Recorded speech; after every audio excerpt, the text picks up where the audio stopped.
ఈయన రాజకీయాన్ని ఇప్పుడు 2009లో చిరంజీవి పార్టీ పెట్టినప్పుడు రాజశేఖర రెడ్డికి వ్యతిరేకంగా పెట్టాడు కానీ తెలుగుదేశానికి వ్యతిరేకంగా కాదుగా పెట్టింది.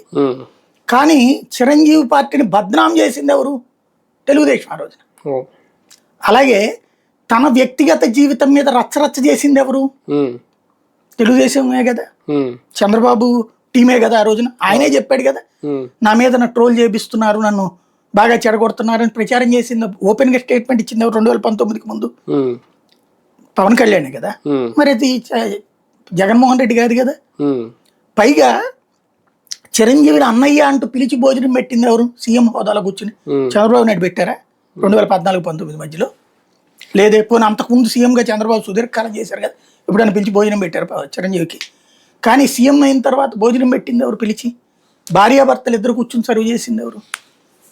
అలాగే ఆయన టికెట్ల రేట్లకు సంబంధించి మీరు చూడండి అన్నయ్య అని చెప్తే ఈయన పట్టించుకోకపోతే, ఆ సినిమా ఇండస్ట్రీ వాడు ఎవడు పట్టించుకోకపోతే, ధరలు తగ్గిస్తే అప్పుడు చిరంజీవి ఫోన్ చేసి నేను వచ్చి కలుస్తానంటే రమ్మనమని చెప్పింది ఎవరు? వచ్చిన తర్వాత మర్యాద ఇచ్చి కూర్చోబెట్టింది ఎవరు? కానీ దాన్ని అంతటిని నెగిటివ్ గా ప్రొజెక్ట్ చేసింది ఎవరు? పవన్ కళ్యాణ్ గారు చేసుకున్నారు. అంటే ఏంటి ఇక్కడ అణువణువున దీంట్లో కనిపిస్తున్నది ఒక ఈగోయిస్టిక్ యాటిట్యూడ్. నేను ఇంత సినిమా సెలబ్రిటీని, ఓ చిరంజీవికి సోదరుణ్ణి, ఇంకో పక్కన పవన్ కళ్యాణ్ అనే నేను అని నా చేత ప్రమాణం కావాలని బోల్డ్ అంతమంది కోరుకుంటున్నారు. నేను ఎక్కడికి పోయినా మాబ్ ఉంటారు. యువతరం